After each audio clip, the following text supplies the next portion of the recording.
Hello, what is up guys? I'm here today, back with another Black Desert video. In today's video, we're going to be recapping the Calpheon Ball that just happened this past Saturday, December 10th, 2022, going over all the important stuff that came out of it, all the free codes and all the free stuff that you have to redeem, and yeah, just all the excitement around this one. For those of you that don't know what a ball event is, basically every couple of months Black Desert comes out and says, this is what you're getting for the next 3, 4, 5 months here, and this is what you have to look forward to in the game. So it's a summary recap of a roadmap sort of future situation for Black Desert.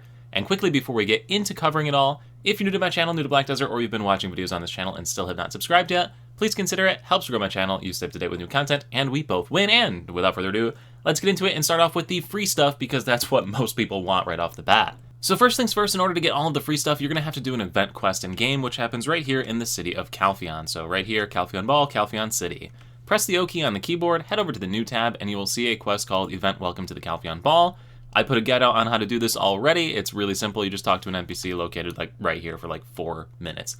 Really, really easy. But you'll need to do that quest first. And after you've done that quest, you're going to need to take these 2 codes, which will be in the description below. But take these 2 codes, so just copy. Press the escape key on the keyboard, click on Adventure Support at the bottom and hit Redeem Coupon Code, and paste it into this box here. All of those items that you get from that will be in your B menu, so press the B key on the keyboard to open up your mail. And scroll down the list until you see one of these that gives you a key. Right here, the Event Promise Gift Box key. So go ahead and receive that one onto the character that you completed this quest on already. Uncheck Auto Arrange and put the 2 items next to each other. So you should have the box, Event Promise Gift Box from the quest, and the key from that code. Press the plus bar to combine that into a Calpheon Ball gift box. And with that, you'll have gotten all of the free stuff that came with this, and now let's kind of just run through what all those different free things are. First things first is this Calpheon Ball gift box. It has 200 Cron Stones in it, some life skill scrolls, a bunch of RNG little pouch thingies, and 2 J special scrolls, which are 100% drop rate, and a Cosmic Dawn chandelier, so a little item to put inside of your house. This box has no expiration, but the scrolls inside of it do, so don't open the box until you're ready to start using those loot scrolls.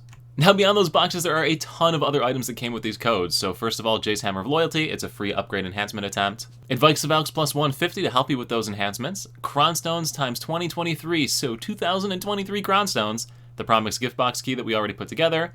2 outfit boxes, a weapon exchange coupon box, an additional sub-weapon in case you want to reroll your class and have a new Vern Kudum weapon. Shining Shakatu seals times 20, a new Radiant Shakatu seal that we'll get into later on in the video, 500 Marty's Unstable Fuels for using the gear tagging system, furniture sets as well to put inside of your house and decorate it. The second code here has additional life skill scrolls, life skill and combat books, Agris buff box here for you, Courser training boxes, and item collection scrolls. So a ton of free stuff.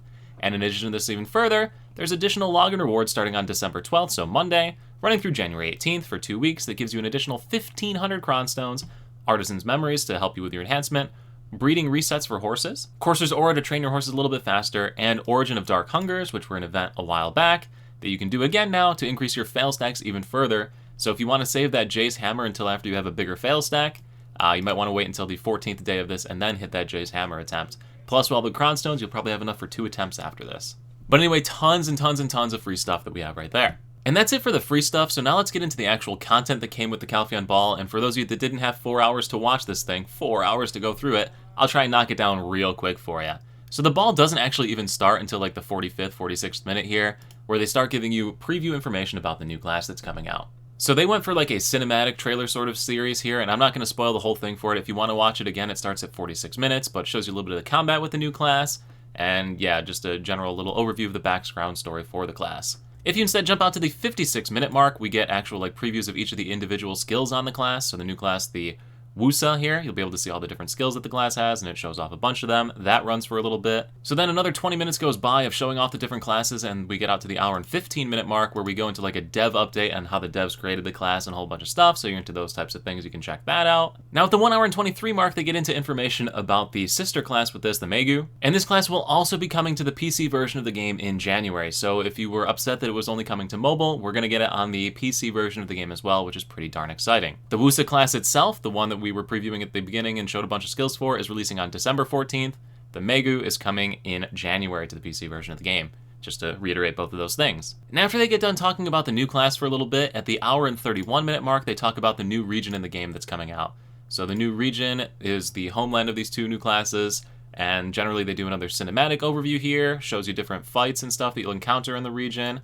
So like they got this little scene here of one of the boss fights that we'll talk about in a second that you can do. They got new NPCs, and they give us a little bit of information background about what's going on with this new region.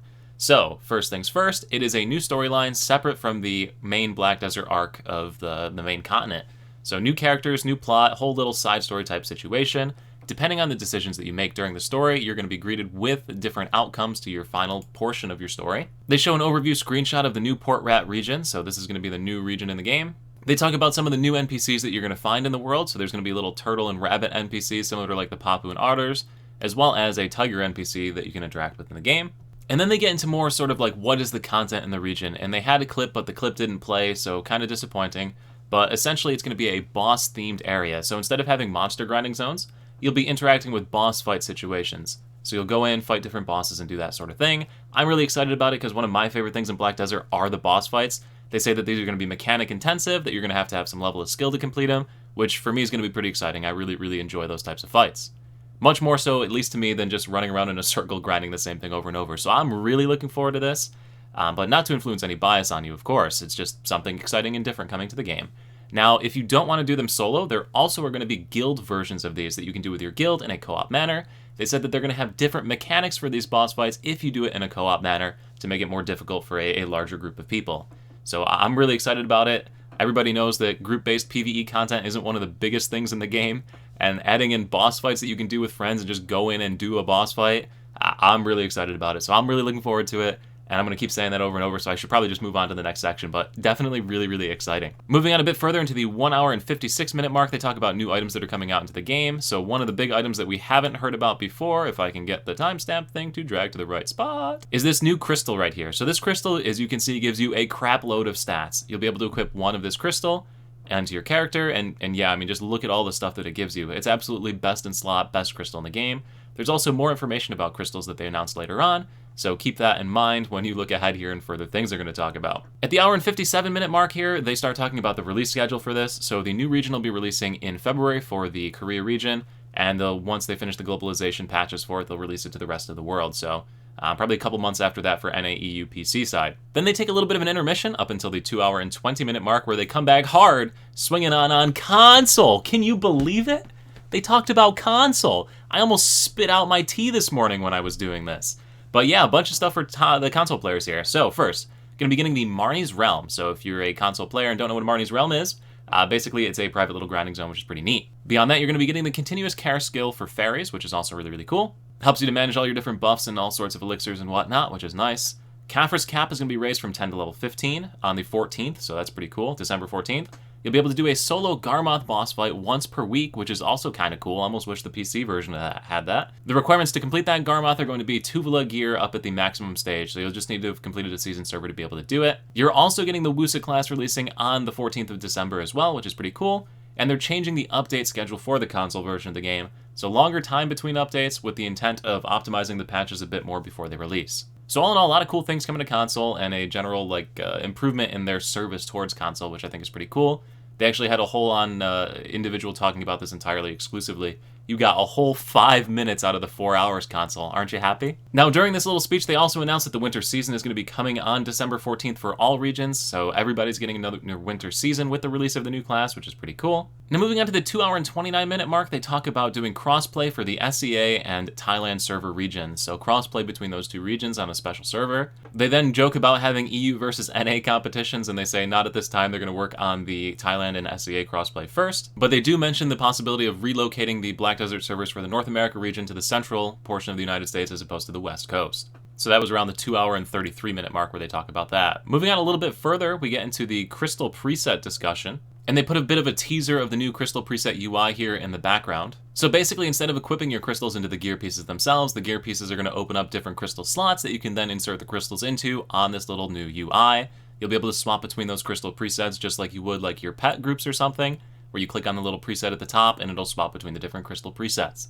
They're adding 2 additional crystal slots to the game with the release of the new region, so completing the new region storyline will allow you to unlock those new 2 crystal slots. And since crystals aren't going to be tied to gear anymore, there will be limitations on how many crystals you can put of one given type, so you won't be able to put like 10 of the best in slot crystals in. Every crystal will have a max number of them that you can equip in each slot. But all in all, a nice little quality of life improvement that'll be coming out here pretty soon. At the 2 hour and 40 minute mark, they start talking about the DP stat in the game. They actually bring up a really cool graph here in the background, which doesn't get a full screen shot of it, which is kind of disappointing, but it's the gear stats of every single character in the game, sort of as a distribution. So you can see like what percentage of people have certain gear at this current point in the game and see where you rank up against other people. But the point of this was to discuss how people are getting more and more gear, which means DP is starting to fall off, so they intend to increase and add more DP-related items into the game as they go forward, similar to how they did with the Vel's Heart item a little while ago. A bit further still, we get to the 2 hour and 44 minute mark, where they're going to go start talking about the Arena of Solaire, and how that has not come out in a while, and when is it coming back, and blah blah blah blah blah. December 28th will be the next season of this. They're adding in new gear.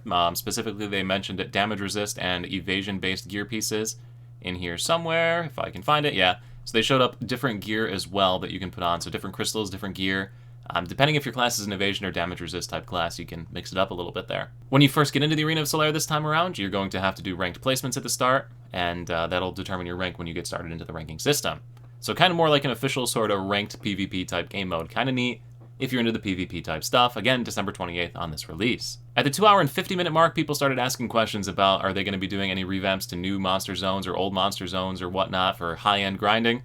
And the answer was generally that the new region is what they're focusing all of their time on right now. And when the new region comes out, you'll be able to do high-end grinding zone type stuff, except instead of that, you'll be doing boss fights. So instead of the high-end grinding zone stuff, it'll be boss fights that you do at those new regions. At the 2 hour and 53 minute mark, they give out some kind of like meh information about life skills. Being totally honest, I'm a full-time life skiller, so like, wasn't super impressed with it, but I guess we'll get into it. First, they're gonna add a new UI feature to see the durability of your equipped gathering tool. So that's cool. Can't wait to get that feature. Then they're gonna add in more NPCs to turn in fishing byproducts, which is probably one of the biggest changes I've asked for in the life scaling side in a long time. Can't wait to turn in more fishing byproducts. One of the actually cool ones is that tagged characters are going to be able to move Imperial delivery items, so you'll be able to move the boxes in and out of your storage, because right now, if you use a tagged character, you can't take your completed boxes out of the storage. You have to make them yourself on the character and turn them in, and if you go overweight, you can't turn them in, and it's a big pain in the butt, so it'll be a nice quality of life improvement there, and that's actually what I've complained about pretty much every single day. So that's the biggest one for me, biggest change, quality of life side on the life skill side. So really, really cool. And then Sharps and Hards are going to have the cheer emote removed, so you don't cheer when you gather them. Not one of the biggest complaints of mine, but hey, I guess people apparently thought it was pretty bad. So yeah, the biggest change on the life skill side is going to be the Imperial delivery one, and we'll see hopefully more stuff comes out throughout. But another thing that people have complained about on the life skill side is ocean stuff, and they had a whole separate section on ocean stuff at the hour and 57 minute mark, including announcing a new boat that they're going to be releasing, so the Etheria Dreadnought. This is a temporary boat. It has better stats than any other boat in the game, and yeah, generally a best in slot type boat. You'll have to kill monsters or do various things to unlock the ability to access this boat for a limited time, and they're going to be trialing it on a test server for a little bit before they release it to the main world to see how it acts. It's not set in stone. They might make it permanent, they might not. Well, we'll see what actually comes out. Also, you're going to get more EXP when you sail in the shallow waters, as opposed to having to sail in the deep waters of the ocean for leveling up your sailing EXP. But that's basically it on the ocean side of stuff that they announced. At the 3 hour mark, they start going through a bunch of different quality of life changes, and it really just runs for quite a while. I think it runs all the way out until 3 hours and 38 minutes. So it's a lot of stuff. I'm not going to drag through all this because they don't really show anything. It's just like a text thing pops up, at least until they get out to the guild section, which I guess I'll go to from now and leave it up on the screen while I keep talking. But anyway, to run it down the line with all of these changes, first, the blinking HP indicator is going to go away, or it'll be a toggle anyway, so that you don't have to deal with it at higher geared scores. It was originally made for low-end people, but now they realize it's not necessary. So that's cool. Increasing the horse calling range from 50 to 150 units. So base now, if you want to like call your horse or it's somewhere and bring it to you, only will travel 50 units. It'll go up to 150 now, which is pretty cool. And they're also going to add a UI feature on your mount information tab, so you'll know when your mount is callable. So that's a pretty neat little feature. They're also going to make it so that you can open up like loot boxes on a horse, but they're not going to allow you to equip gear on a horse because the equipping of gear might be abused in PvP situations. Next thing they're going to do is remove the edit UI restrictions on accounts when you have at least one level 10 character, so that you don't have to wait until you hit level 10 or level 6 to swap characters and change UIs. At the 3 hour and 12 minute mark, which is where we're at right now, they start talking about a bunch of different guild-based stuff that they're going to do, which is essentially a new incentive-based system. So when you partake in an event or something, you can send a notification to your guild leader saying, hey, this is what I did, this is how many points it's for. The guild leader is going to approve it, and when the guild leader approves it, you get that contribution point. And then the guild leader can base the rewards based on how many points people got for contribution. So it's a different way of managing the rewards for a guild. For those of you that have actually never been like a guild leader to see what happens here, under the support funds section and manage funds section, you have to pick like how much you want to pay out to everybody in your guild and then run it through a bunch of stuff. So it's kind of like a pain in the butt. And this will be a nice little quality improvement to help you manage your guild. And it'll also help guild members see that like, hey, this is how much contribution I did, this is how much money I'm going to get. So there's less like ambiguity or favoritism at play when you do these. So I'm generally a fan of it because anything that makes things easier for me is A1. So they do that for a little bit here until we get to the 3 hour and 22 minute mark where they start talking about more quality of life improvements. The first one is going to be the right-click a Marnie Stone to navigate to Wacky Toshi. Don't know how impactful that is, but yeah, I guess if you don't want to use the find NPC function and just type in Toshi, you can now right-click a Marnie Stone, or will be able to in the future. Another thing announced shortly thereafter is that if you don't like the Pietro the Butler, the one that is the Clown Butler, if you don't like them, then you can replace them with any butler you want. Just email the support and they'll swap it out for you. I guess they didn't say any butler, they said they'll swap it out, so we'll see what you get. They also memed pretty hard on accessories and stuff for different classes. Somebody was complaining about getting owl glasses on their character and spamming them, so they said, fine, we're going to give you owl glasses on your characters, so... they're going to add other accessories to other classes as well, I guess, in the future, which is pretty neat. And then another thing that came out a little bit further on is the wizard model rework, and they showed a bunch of like presets of wizards and stuff, and that it's going to be coming out soon. You're going to have to redo your character's customization entirely if you have a wizard on this, but they'll have an event for it where they'll let you do it for free, I'm assuming. So something to look forward to, I guess, if you're a wizard main, or look negatively towards if you don't want to redo your character's customization. Moving on a bit further out to the 3 hour and 32 minute mark, they start talking about other things, and the first one is family-wide silver. So yeah, all of your silvers eventually will be merged into one little account. That way you don't have to manage inventories of silvers on all your different characters. Pretty convenient. It'll still be separate from the central market storage silvers though, so you won't be able to combine those two. They'll be separate. At the 3 hour and 34 minute mark, they do something that's pretty exciting here, and they talk about how you'll be able to craft pearl furniture in-game at various furniture workshops. So you'll be able to craft like items that you want off the pearl shop. You'll be able to do them one at a time and build up materials and craft those so that you don't have to spend money. So neat little feature there for people that like to decorate their houses. It's kind of exciting. So if you like doing that, something to look forward to. At the 3 hour and 37 minute mark, they start talking about the reworked Shakatu seals. We hinted at this a little while ago. And then at the 3 hour, 38 minute, and 20 second mark, which is a pain in the butt to try and hit on this stupid little thing. There we go, we got it. They show an overview of the new items and what you're going to be able to get with them. So we said earlier we got 10 of the new Shakatu seals from the codes that we just used. And you can see the different items that you can get. Some of the cool things that are on here, for 10 seals, you can get a tier 8 horse with drift, instant excel, and sprint. So 3 of the courser skills already on it at level 1. So if you've been looking to try and get a better horse, or you're a new player, that's actually like a really, really good exchange rate right there for that one. You can see that the various accessories have been dropped from 120 to 100 seals required. We still have a lot of the same stuff that we're used to seeing over here, like the frigates and sailboats, horse gear items, Advice of Valks types things, which are pretty neat. You can also get exchange coupons, 3-bundle exchange coupons for 150 of the seals, and a permanent title over here for 300. So if you want a title, you can save up 300 of these Shakatu seals. But all in all, nice little quality of life improvements. Do note that your old seals will not be usable with this system, so you're going to have to use your old seals up. They won't be able to transfer, and yeah, you're stuck with them. Moving on a little bit further to the 3 hour and 40 minute mark, we get to the indication that Shis can dance, which I will find this eventually. There we go, we had a little preview of the dance that you can do on your Shi, so yeah, if you like your Shi class and want to dance, you can go for that. And then the last little thing they mentioned, there's a little surprise for everybody in other classes at the end without actually confirming it. They do show this little trailer here of all the different classes playing instruments. So it seems as though we'll be able to play instruments with new classes. I do have to say that I am quite ultimately disappointed here because in the background, you can see that they assigned Amusa the cymbal. And everybody knows that a Musa main would not play the cymbals. They would play one instrument and one instrument only, and that is the bamboo flute.